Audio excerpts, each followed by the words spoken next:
इनके लबे रंगी की निछावर थी कि जिसने।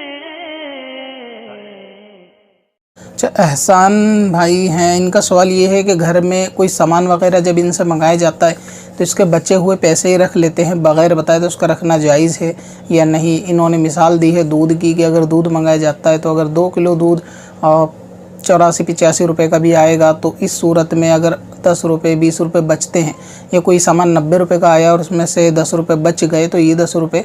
देते नहीं हैं और कभी घर वालों को बता देते हैं कि वो पैसे मैंने रख लिए और कभी नहीं बताते। तो ऐसा करना कैसा है? देखें, इस तरीके से कि जिन पैसों के बारे में घर वालों को ये यकीन होगा, यानी जिस सामान के ताल्लुक़ से आप ये बोलेंगे कि सामान घर वालों ने मान लीजिए 50 रुपये दिए और उन्होंने कहा कि फ़लाँ सामान लेकर आओ, ये 50 रुपये तक का ही मिलेगा, और आप लेने गए और बाद में वो सामान कम का मिलेगा, तो ये घर वालों को उसकी ख़बर देनी होगी, यानी जो पैसे का मालिक है कि सामान जो इतने का मिला। अगर आप उसमें से 5 रुपये भी बचते हैं, सामान 45 का भी मिला और आपने वो पैसे 5 रुपये रख लिए, तो घर वालों को ये गुमान नहीं होगा कि सामान 45 का है। तो ऐसी सूरत में कि जहाँ उनको रेट का मालूम नहीं है और उनका अंदाज़ा ये है कि 50 या 100 रुपये का सामान होना चाहिए और वो सामान कम का है, उसमें पैसे बचे हैं, तो घर वालों को बताना चाहिए, बता के रख लेना चाहिए, उसमें हर्ज नहीं है। और अगर सूरत यह है कि घर वालों को मालूम है कि कोई चीज़ 2 लीटर अगर लाई जाए वो 90 रुपये की, उन्होंने 100 रुपये दिए और 100 रुपये देने के बाद आपसे वो 10 रुपये उन्होंने नहीं मांगे, तो अब इसकी 2 सूरतें हो सकती हैं। एक तो ये आपके घर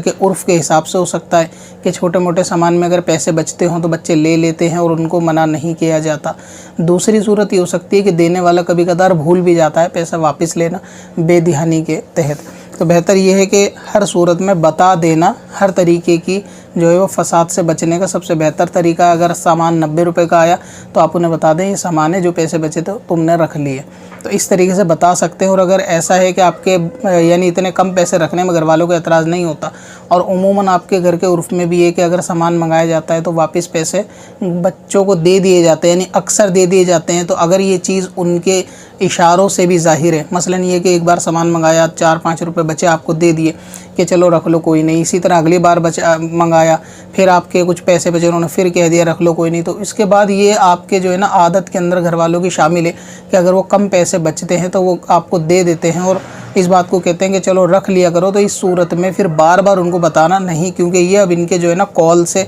और इनके फ़ेल से यानी ना मांगने वाले फ़ेल से भी जो है वो ज़ाहिर है कि वो पैसे उनको ख़बर है। लेकिन अगर बड़ा अमाउंट है या सामान की कीमत की उनको असल कीमत की ख़बर नहीं थी तो उनको बता देना चाहिए ये पैसे इतने के। बाकी इतने कम पैसे की जिसमें उनको एतराज़ नहीं होता और वो दे भी देते हैं उमूमन, तो उस पैसों को जो उर्फ़ में जारी रखे जा सकते हैं और उसमें भी बताना बेहतर है कि उनको बता दिया जाए। गुनाह वाली सूरत ये होगी कि उनके गुमान में ये चीज़ ना हो कि भाई ये चीज़ 100 रुपये की और वो चीज़ इत्तेफाक से बहुत सस्ती आपको मिल गई, मसलन 60 रुपये की मिल गई, घर वालों को गुमान में 40 रुपये थे और यानी 100 रुपये की सामान था और वहाँ आपको 40 की मिल गई, तो ऐसी सूरत में आपको घर वालों को पैसा बताना पड़ेगा। बता कर रख लें अलग बात है, लेकिन देना पड़ेगा। अगर वो पैसा बिना दिए रखेंगे तो ये आपके हक़ में जायज़ नहीं होगा। पत्थर